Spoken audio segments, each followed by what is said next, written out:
All right, everybody, welcome back to the Preacher Boys podcast. Peace. Thank you so much for joining me on the show. I am so excited to be talking to you. You have no idea. No, I'm really excited to talk to you. I know we'd originally scheduled to talk almost a month ago now, and ended up having to reschedule. So I appreciate you doing that. And I'm excited to talk to you for a lot of reasons, but one is just that you're talking about a subject that was never talked about growing up in church. Like feelings was like a bad word. Like, what do you feel about this? What do you think about this? What's the emotion driving this? Like those conversations didn't happen. Like the mental health conversation was pretty much absent. So first of all, I just want to thank you for bringing that up in your book. Why do I feel like this? I just really appreciate you bringing this into the Christian world a little bit. Thank you for saying that. And I would have to agree, unfortunately, that even growing up in the church, that is my whole background. I still happen to claim to faith, but it's certainly a different kind of faith than Hmm. what I was raised in and what I was raised on.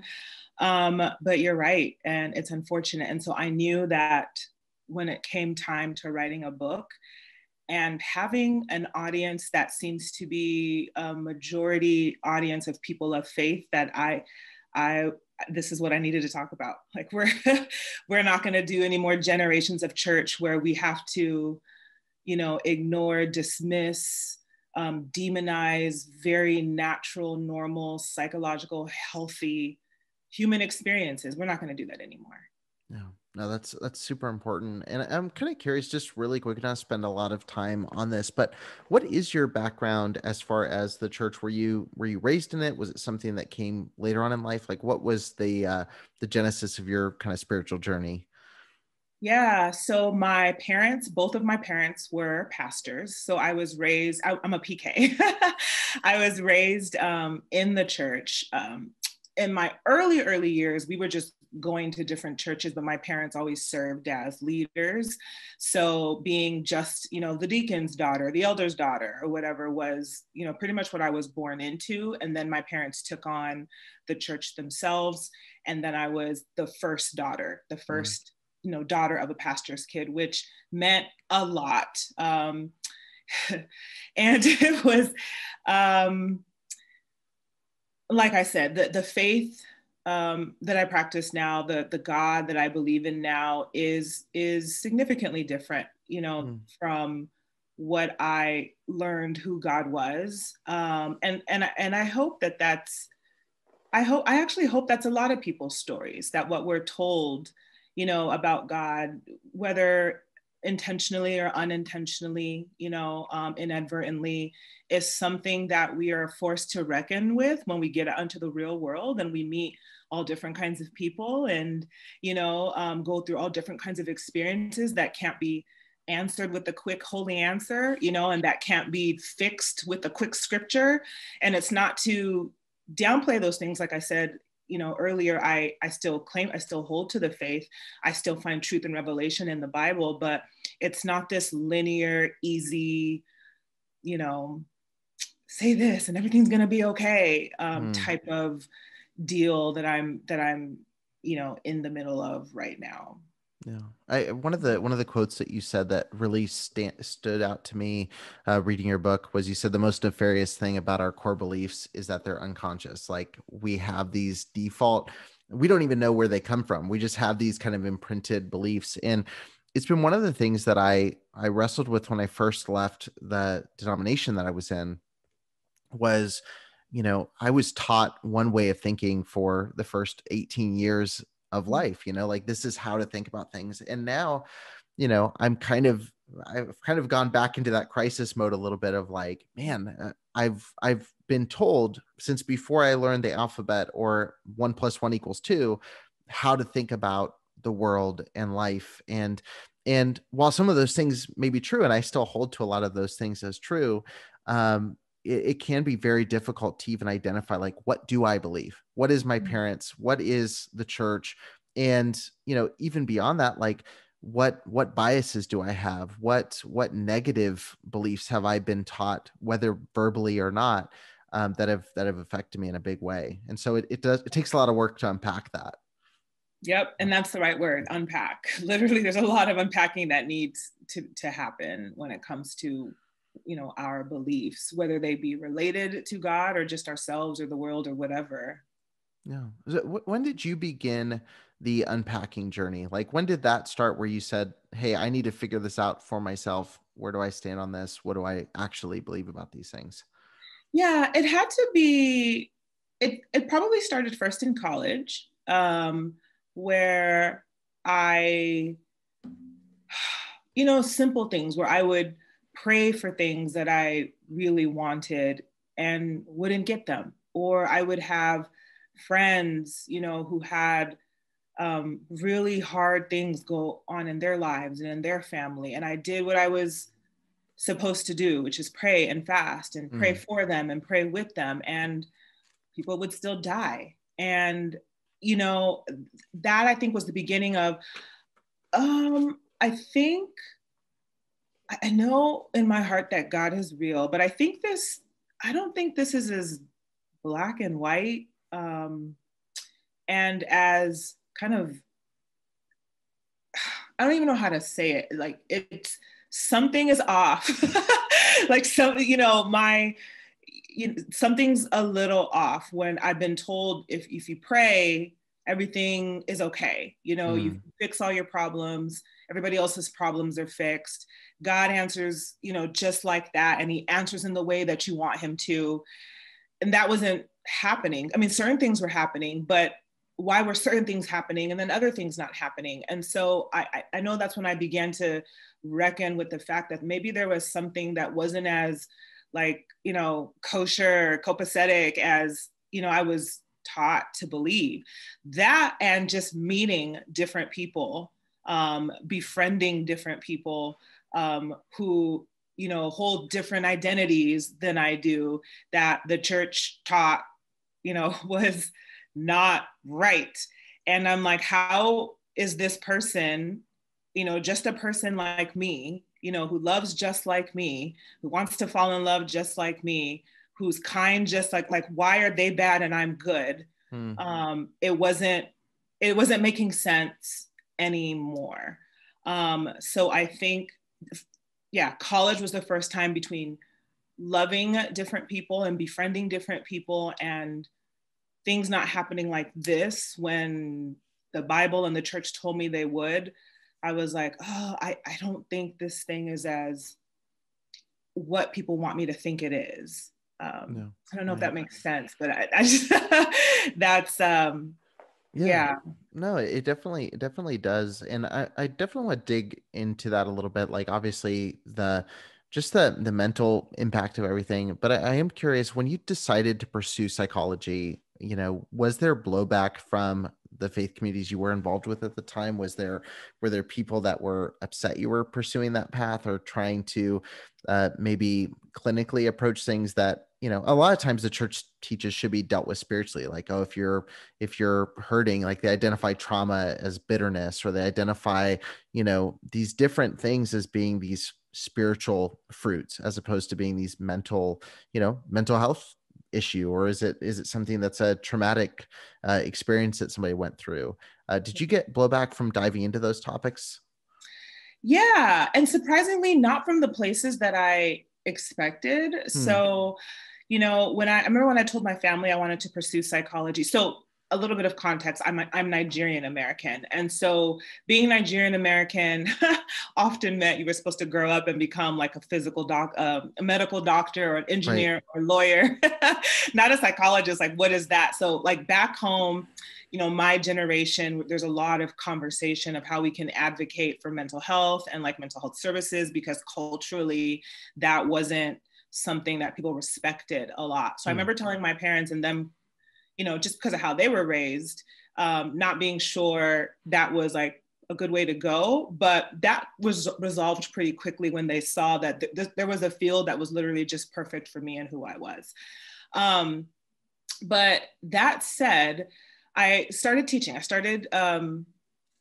I'm a psychology professor at a small private Christian university still. And, very grateful for the experiences I've had there. But because they are a very conservative Christian university, it was actually there that I experienced a lot of interesting pushback. I remember I had a student once who was very disaffected by the fact that in class I had said something like, "You can't pray away depression." And, this was an intro to psych class. So I'm just kind of giving an overview, trying to talk about the field of psychology and why it's important, why research in the field of psychology is important when it comes to helping people heal.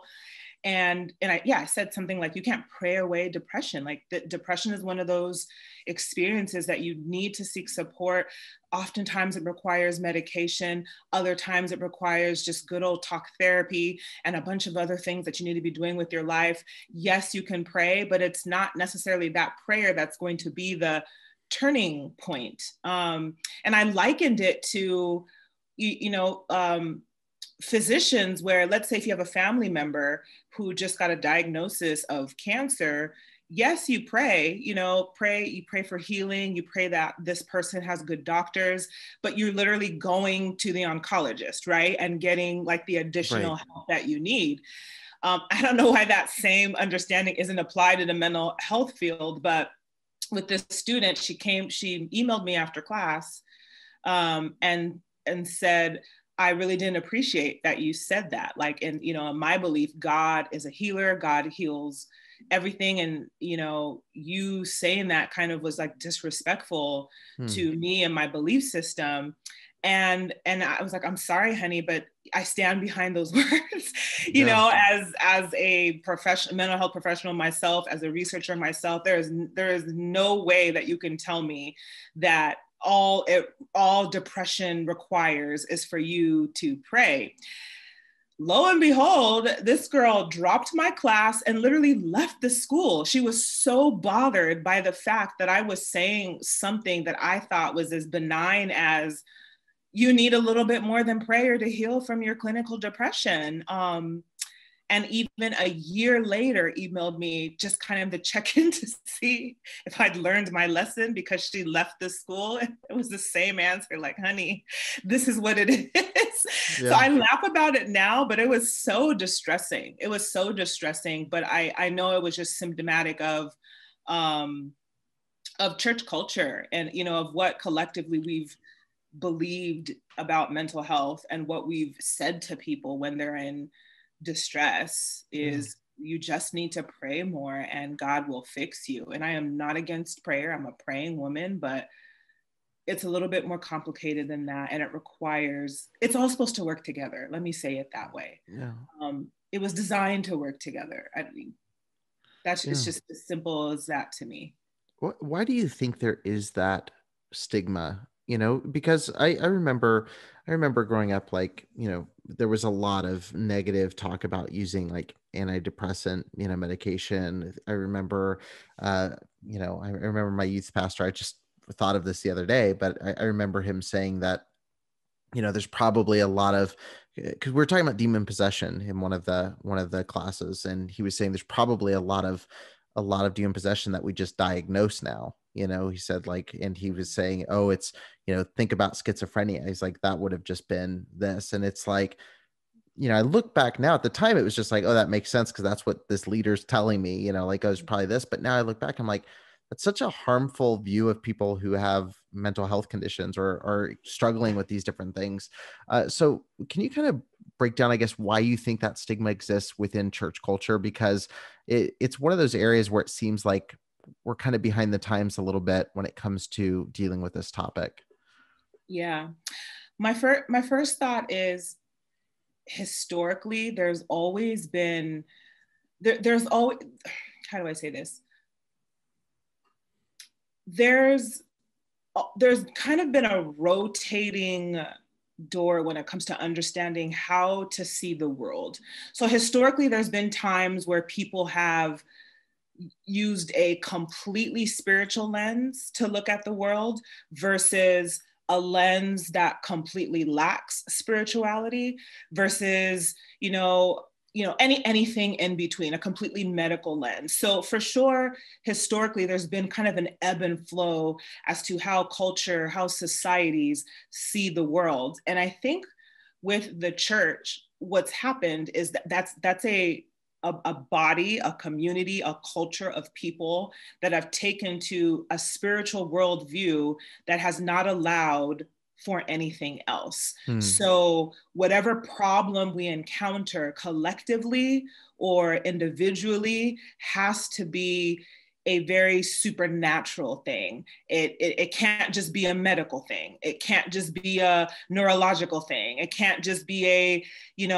biological thing. It's got to be a spiritual thing. And then there are views, holistic views, obviously, that, or integrative views that kind of hold everything together. And I would say I'm an integrationist when it comes to worldview, but the church has kind of taken to this kind of one-dimensional view of the way everything works. So everything has to be looked at through that lens.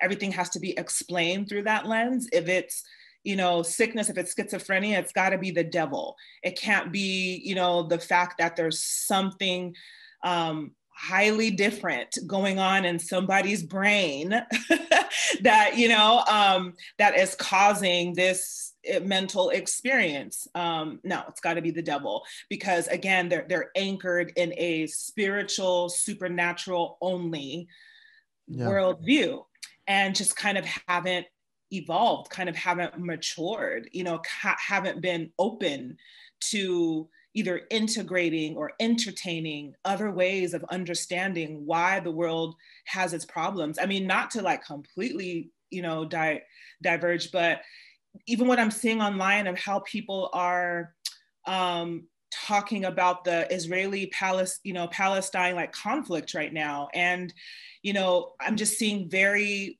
one-dimensional, explanations and attributions and affirming stand with Israel, and I'm not trying to get into that and say what's right or what's wrong, but to me it's just like, okay, there's just kind of this thing we do as the church where it's like, it's the Bible, and there's no other way to look at things, and everything is right. And it's a good example though. And it's fine to diverge away, because that's what I like to do on this show, is like kind of get into some of these topics is, but I think that situation specifically, I think there's a discomfort with saying I don't know about something within the church, and I think that I think that's actually one of the best examples you could have given. There was a comedian, I just saw a clip on TikTok, and he was saying, like, he was asking, like, how many of you don't know enough about this to comment on it, but you're scared to say anything.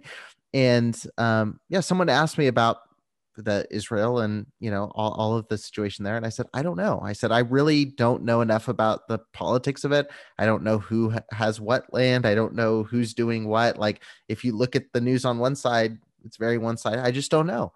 Yeah. And I've gotten increasingly more comfortable just saying that about different situations, like, I don't know.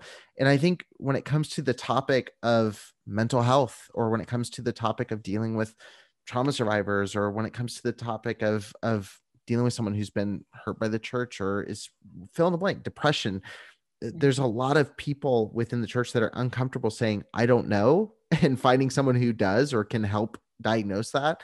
And instead they have to give a spiritual answer for it, and I see that all the time with political conversation. We've seen that in the last few years. Like, it becomes so crystal clear of like, hey, it's black and white, if you believe the Bible, you stand with this person, and on both sides, like, literally, I would see it on both sides. I see people now, doing the same thing with Biden, saying, well, Jesus would want this for healthcare, and Jesus wouldn't want this for this. And it's like, maybe there's a gray area in the middle where nobody's going to be this perfect person. So right. I'm curious. I want to get kind of practical for both sides of this, for obviously the church, because I think the church has a lot of work to do in this area, obviously. How can churches properly start handling this issue? Because you mentioned your book, Spiritual Bypassing, which now that's like frozen in my brain, it's and I've had tons of guests talk about it. I've mentioned it, but I've never had that name for it. But so often when the church is met with a situation they don't know how to handle, the response is just, oh, I'll pray for you, or oh, it's going to get better, or oh, God has a good plan for you, or fill in the blank. All things work together for good. So just hang in there. Um, how can the church improve their response, first of all, to people coming to them with maybe depression, trauma, something that is outside the wheelhouse of just the purely spiritual realm? Yeah, that's a great question. And I would say the first thing is to first realize that those type of statements are so destructive. So when I talk to churches, I like, well, anybody, when I talk to anybody, I like to talk in a language that people hear, right? That matters. So churches in general, they're invested in building their membership, growing as a church, right? Bringing people to God, all of that good stuff. So let me tell you right now that the one thing that is going to cause people to leave your church and leave the faith so fast is stuff like that, is being told that everything happens for a reason when somebody's daughter or mother just died, is being told that, you just have to let go and let God when you are struggling so deeply with depression, anxiety, trauma, like all of these things that are being spewed to people, probably with good intention, is the single most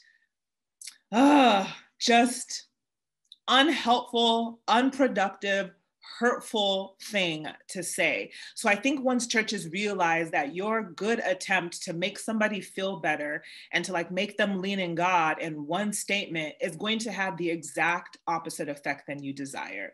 Once you realize that, I think you'll be more open to, okay, well, what do we say? What do we do when people are in pain? Because I think this happens for a lot of reasons. One, people don't know what to say, so they just kind of regurgitate what they've heard from other leaders and, from their own leaders or from their own family. This is what you say when someone's in pain. And to those people, I'll say, well, how's that helped you? Think about how, not helpful it was to hear certain things when you were in pain. Don't repeat that stuff, So I think some people don't know. And I also think, going back to what you said earlier, is there's a lack of humility. There's a lack of humility in the church where people are unable to say, I don't know why this happened.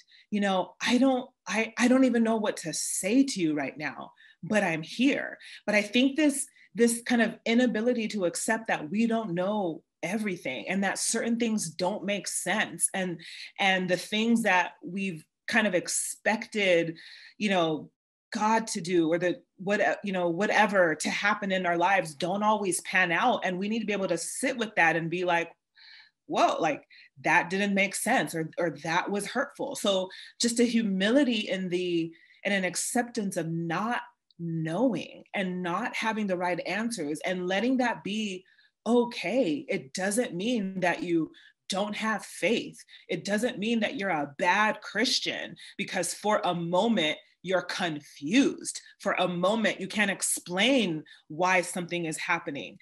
No, God didn't tell us to be God. God didn't tell us to be him. You know what I mean? It's we're all trying to walk around being God. I know why this happened and you just need to trust and da da da da. And it's not only is that not helpful, we're trying to be something we're not, which is God, who is supposed to know everything. So none of it makes sense to me. But, to respond more specifically to your question, just embracing the unknowingness. And if you don't understand what someone is going through, if you don't know what to say when someone is going through a hard time, then just say that, and say what you do know, which is, I'm here for you and I'm not going to let you go through this alone. That's literally one of the most powerful things we can tell to someone, say to someone, and show to someone in pain. Sometimes these conversations, when our friends and our families and our loved ones are in deep distress, the best thing we can do is just to sit and be there. literally, that's all, you know, but we're, oh, I gotta say something, I gotta fix this, I gotta make sure their faith isn't going away. It's not the time for that. And chances are, if that's kind of what you're leading with, you're just gonna do more harm than good. People need time. People need time to process and unpack and kind of find their way forward. They don't need you in their head, you know, sort of implying that they're not a good enough Christian or a good enough person because they're not just automatically believing everything's going to be okay and that there's a reason why this happened. And I mean, it's just psychologically backwards to expect that. It's kind of like, I mean, the Bible says mourn with those who mourn, not like explain to them why they shouldn't be mourning or how they should mourn, you know? And to be honest with you, you know, and this is, I mean, well, I mean, yeah, I guess I'll just be transparent, but like, that's one of the things that's really pushed me away from like the church as the corporation church, has been exactly what you described, is that you're not allowed to process things outside of the structure that they're giving you, you know? And, you know, one of the, I shared a TikTok, I gotta get off TikTok because everything I reference is like, oh, but it was a really funny clip, but it was a video and a guy said, you know, have you ever explained why you left the church?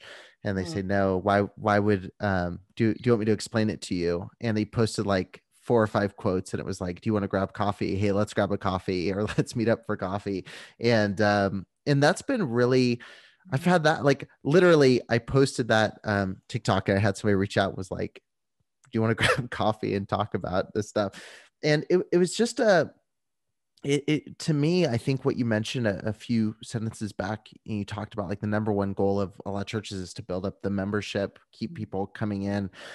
That has become, for me, like one of the biggest like red flag stay away things for me, is that it does seem so focused on retention and marketing and building up this corporate structure because they need to. There's a necessity to be able to pay for the building and the music ministry and all this sort of thing. And so for me, what I see when people reach out to me, like, and I guess I'll just use myself as an example, you know, when people reach out to me and say, hey, let's grab coffee, or hey, how are you doing? The question isn't how are you doing? Like, what they're really asking is, hey, I haven't seen you in small group, or I haven't seen you in this ministry, and we haven't gotten a tithe check in a while. And the veneer seems to get thinner as time kind of goes on, you know, and those reach outs get more specific. So I think for me, what I would love to hear, and I guess if they're listening, I guess it's a good way to just get it out. But what I would love to hear from the pastors that reach out to me and say, hey, are you good? Like, is to just really ask that, you know what I mean? And the answer not be, I'll never forget, I had a pastor ask me this, not to diverge too much in this direction, but I had a pastor ask me, how are you doing? And I was like, you know, it was a few years ago, and I said, hey, I'm doing really good. Just got a raise at work, and me and my wife are doing better than ever. And like the next thing was like, oh, we hadn't seen you in like a small group or anything. Did you guys think about? And I was like, oh, so you weren't asking how I was doing. You were asking like, when was I going to take the next step in your progression for the customer journey, you know? And that really had a big negative impact on me, because to me, it was like, oh, there's this corporate structure to it. It's not the genuine care and community that I think is really important. So everything you just said is really valuable. And I echo that. Like, I think there is a lot of, you know, well-intentioned people, but I think there's also people that, you know, if a pastor is listening, examine your motives. Like, is it to keep a member on, you know, paying your paycheck every month? Is it to keep somebody in to volunteer for a ministry? Or are you genuinely reaching out because you care? Yeah. And yes, your care should not be conditional on, you know, what that, if that person's going to continue coming to your church, or, you know, pay your, you know, your Mercedes-Benz car note, or, you know, whatever. Right. I've seen all kinds of things, and I'm like, you must be short on car note this month. So, yeah, I'm with you. And, you know, there's like how we need to say, sometimes it goes without, it can't be overstated that there's good and bad, you know. Yeah, of course. Very amazing pastors, people who genuinely care, churches that I've, you know, called home and still respect. But the truth of the matter is there's so much more of the gross stuff, you know, of the stuff that as a mental health professional, I'm just like, this is gross. This is Yeah. destructive. This is oppressive. This is perplexing, and it's not going to work. And I think, you know, I teach a psychology and religion course at my university, and every year we look at the trends of people leaving the church. And Mm. unfortunately, and I've gotten hate for saying this, but unfortunately, people we're just losing. The church is losing more and more influence. Yeah. Um, Well, I think this year was the first year. I forget who the study was through. I'll link it in the show notes if I can find it. But I think this is the first year where unchurched outweighed churched within the U.S. I think it was 51% yep, were unchurched, and yep, it's and yeah, shocking. You know, that just switched. Yep. yeah. And I remember a few years back, it was still a pretty good percentage Mhm. still identified. So it's been a massive shift, and I think it is how we've addressed a lot of these one social issues, but I think that how we've addressed, you know, I don't think that the election cycle helped on either side. I think there was a lot of polarizing things there. I think the reaction to the Me Too movement was a big push. You know, I think that that pushed a lot of people out.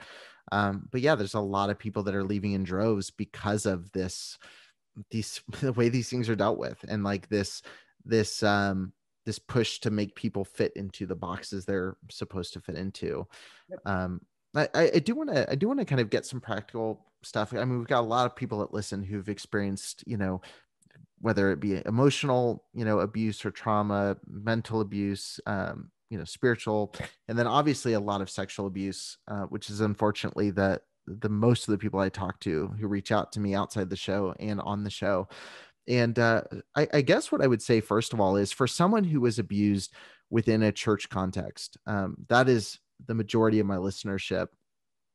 How do they go about, you know, pursuing community and setting healthy boundaries? Because I think a lot of times, you know, going into whether we're talking religious community, whether we're talking about going to a therapist, like when you're violating a place that is your kind of spiritual, emotional, like home, how do you go about progressing forward and doing that while also maintaining, you know, healthy boundaries with other people?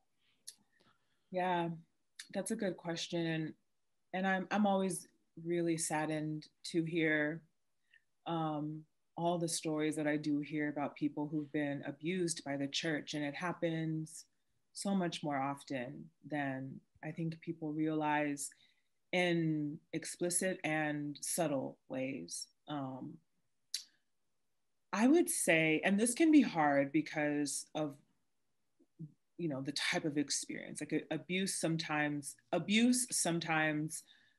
makes it really difficult to do what I'm gonna suggest that people do. But it's really, what's really important is to trust yourself, um, as far as what feels safe.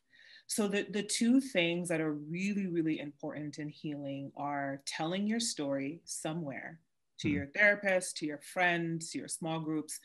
Telling your story, and I talk about this in the book, telling your story is a really crucial part of healing, because when you tell your story, it gives you the opportunity to unpack.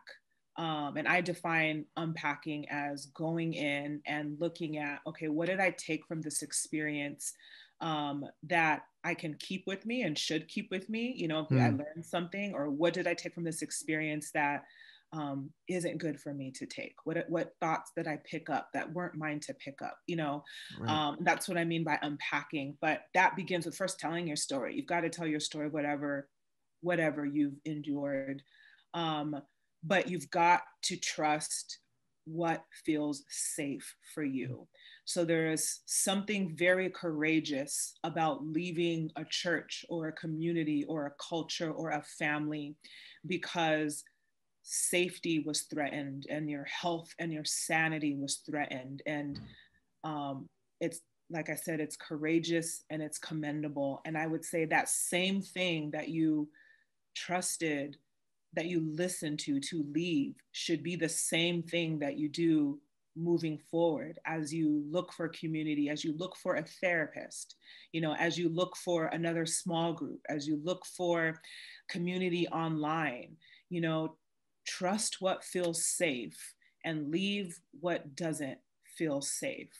So between having this goal of or this understanding that it's important to share your story, and it's important to now find new community and new people that will love on you the way you deserve to be loved, making sure that that's guided by this internal sense of, this feels good to me and I feel like I can rest here, is what I would suggest everybody do after they've experienced abuse in general. And, you know, obviously that's a really big term and there's all different kinds of abuse, but re-establishing safety and telling your story, just to reiterate, are across the board the two most important things a person should do when that's been their experience. Yeah, I want to take this a little bit deeper too, because there's something I've wrestled with, and I think it gets beat up on a lot by a lot of people within fundamentalist circles, and then also just I think culturally, you know, the ideas of things being triggering or needing to find a safe place, a place where you feel safe. I think that is really important, and you know, I used to be like everybody. I was like, why do you need a safe space? Or, you know, why are you so easily triggered and all those sorts of things, until really understanding it, talking with people, you know, and even understanding for myself, like, oh, there's some situations that definitely do trigger me in some ways, you know, and identifying those. Um, what is the balance? Like how much should you, you know, prioritize stepping away, trying to identify where you need to heal, things like that. And then also, you know, part of healing indicates that you're not going to be stuck in a purely pain position, right? Like there is some point at which you should be able to, you know, go to a certain location without it totally destroying you, or you should be able to get into, you know, this place without something snapping a memory or something like that. So to what extent should you push yourself to, you know, push through some of those things and try to grow even though it's painful, versus like taking the time away to say, okay, I just need to heal, I don't even need to be near that, you know? Like I think for some people who've experienced abuse within a church, like my advice is sometimes, hey, maybe just step away from like going to a church meeting until it feels comfortable again. But at a certain point too, when do you step outside of that? Like what's the balance there? I know it's different for everybody, but maybe what are some ways to know when you're ready to venture back out? Yeah, that's a big question. So a couple things came to mind, because I like to kind of use other spaces and other metaphors to like help understand what we're talking about right now. So I immediately, for some reason, thought of um, what happens when what you're eating. Let's say you have a tolerance, an intolerance to a certain food. Go with me. um, you know, there's a long period of time where eating that food is going to make you sick. And if you think about certain people and the certain intolerances they have, it literally may be something that they struggle with for the rest of their life. If they eat this thing ever again, they will literally, you know, it's literally fatal. For more people, though, and I've gone through this myself, it's about giving your body, your digestive system, a break from all the things that have been really bad for it so that you can heal. So some of us have like all of these different intolerances, not because, you know, it wasn't always that way. It's because we did one thing too much and it affected our defenses in every other way. And so now eating this, that, and a third all makes us sick. And so there's programs like Whole30 where it's like, okay, let me eliminate everything and then give my system some time to heal. And then I can slowly start to reintroduce things. And I'm probably going to do a little bit better than I was, you know, for the last year, because like my digestive system was so wrecked. I think it's similar in this case when we're talking about emotional pain and being in environments that are inflammatory, dangerous, unsafe for us, where we need to literally just step out of that for a while and let ourselves heal, let ourselves kind of figure out for ourselves, you know, what we need and what we want, and what we believe in, and what's good for us and what's not good for us. Like, we need to not take that food, we need to not take that, be in that environment so we can truly heal. And then when we've curated a space that feels completely safe, and we're now in control again, and we've gotten a clearer sense of what went wrong, and what is just absolutely not okay, and what is just a matter of, okay, you know, I can re-engage this, but I want to do it this way. Like, once we establish mastery of one level, you know, feeling safe at one level, feeling like we're in control again of our minds and our, you know, spirits and our bodies, then we can challenge ourselves. Okay, well, maybe I do want to check out church again, but for sure I need this and not that. You know, maybe I do want to invite more people into my life, but I know that I can do this kind of person and not that kind of person. I don't need to, it's not everybody I need to X out. It needed to be that for a while, but now that I'm feeling a little stronger and a little bit more safe, you know, I can venture out again and kind of explore again, because I've found safety and, you know, completeness within myself for a while. Does that make sense? Yeah, no, it definitely does. Should people, so obviously mental health professional, like you're looking at this, you know, how important do you think it is to do that with somebody who is trained in a field like this, like to find someone who is a mental health professional and walk through that with them? Or is that something that people need to start on their own? And then a few months down, like at what point do you get someone in to kind of help guide you through that process? Yeah. It's definitely a personal thing, you know, a personal choice that you need to make. I would say what to look for is, if you're trying to do this by yourself, and you are still just, you know, overwhelmed with anxiety, sadness, fear, anger, rage. I mean, you're trying to work through this, and, you know, your kind of feelings are overtaking you. Um, I would say for sure that would be it would be really important for you to get additional support. I mean, there are mental health professionals that specialize. I mean, I know many myself that specialize in religious abuse, spiritual abuse, you know, leaving the church, reclaiming their identity, all of that. There's people out there doing that work. And even if you're not overwhelmed by your emotion, but you just want to fully like unpack what it is you've endured, I would say I would highly suggest a therapist, who addresses this work. Is it compulsory? No, you know, but I actually think more people could benefit from working with someone who, you know, that is their only goal, to help you unpack what you've gone through, and grieve what you've lost. And find safety again, find trust again, you know, build a community that honors and dignifies who you are. Like, you know, who doesn't need that? Right. Who Yeah. doesn't need that? So I would highly suggest that. But you can always start with, you know, friends and small community. Yeah.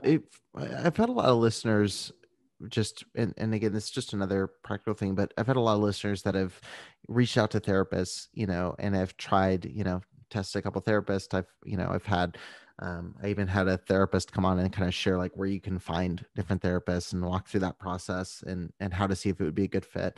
But the biggest complaint I hear often is that a lot of therapists are very helpful on some of the immediate trauma side, but they don't understand all the religious webbing that ties into the story, and like how Mm-hmm. that affects.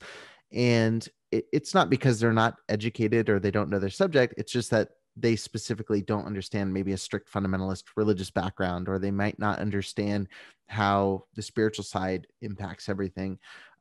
So for someone who's looking for a therapist, you know, is there a good resource that you can think of, or is there a good way to kind of know like if someone is equipped to handle like religious trauma specifically? Well, if you're looking for a therapist for this, I would ask specifically about that. I would say, I want to come into therapy because I grew up in this way, and I'm looking for someone to help me unpack this. I've gone through a lot of abuse. Is that, have you worked with people like this before? Do you have experience in that? Asking very specific questions about what it is you need and what it is you want from a therapist can go a long way. It doesn't necessarily mean that, you're going to get the right fit the first time. And I know that can be discouraging. I mean, I'm in therapy now. I'm always in therapy. And I remember it was quite a journey to find someone I felt like, could really deal with everything that I needed for myself. But I did have that knowledge to ask very specific questions and to trust that this person could take me to where I needed to go, given what I've brought to them. So questioning and seeing if someone has had experience working with someone with religious abuse, or just looking for an expert in that specifically. Like I'll definitely share with you one. I happen to be a chair of the board of a community called the Reclamation Collective. And that's literally their specialty. They're therapists and volunteers. Their literal specialty is religious abuse. And so sometimes it's a matter of looking at not just a therapist who could deal with this, but literally people who specialize in this type of work can go a really long way. But also just starting your own community could be helpful. I mean, if it's a book you find that you want to dive in together with a few friends or a few people, or a course you want to take, or just meeting together weekly and, raising one question that everyone talks about, creating community for yourself where you're literally just, again, sharing story and creating a sense of safety goes a long way for healing. So as much as I love therapy, I also do believe in, obviously I wrote a self-help book because I do believe there's something about self-driven healing in community that can go a long way if done well. Yeah, no, that's super, super helpful. I definitely want to check out the Reclamation Collective. It sounds really interesting. And it's been something for me, like I have a therapist that I talk to fairly often from Atlanta. And I asked her when I interviewed her, I was like, oh, can I just hire you? And she was like, no, I can't outside of Atlanta. And, but she's encouraged me a lot of times, hey, definitely get into it. She actually encouraged, one of the things she encouraged my guests to do is when looking for a therapist, ask if they see a therapist. And she said, if they don't, then it's probably a red flag that you shouldn't use them. But yeah, I'm definitely curious to check that out. I think that'll be a good resource for my listeners as well. Before we wrap up, obviously, I want people to go pick up a copy of Why Do I Feel Like This? Definitely grab it right now while you're listening to the show, add it to the cart, and check it out. Is there anything else that you'd like people to connect with you on? Any social media sites or anything that people should look for you on and kind of follow your story as it progresses? Yeah, I would definitely say get connected with me on Instagram. That's where I share updates, life updates, work updates. And so that's just, it's Peace Samadhi. But that would be a good place to kind of follow the journey and see the times where I talk specifically about this stuff, religious abuse, spiritual abuse, and just validating some of the painful things that we've endured because we're part of a church. And I'm confident that I can speak to audiences that still claim to faith like I do, but audiences who may not, but still need validation for what went wrong. Because I do address that in the book. So it's like, okay, you had faith, you believed in God, and you don't. I have language for what happened. And sometimes knowing that language is validating in itself. Oh, there's a concept for this. Like you said, spiritual bypassing, there's a term that explains why I was so hurt. So, yeah, I would say I think I'm an okay person to follow if you're looking for understanding for when things go right and when things go wrong when it comes to mental health and the church. Yeah. And definitely too, like you mentioned, there's some exercises in the book that help you unpack a lot of those things.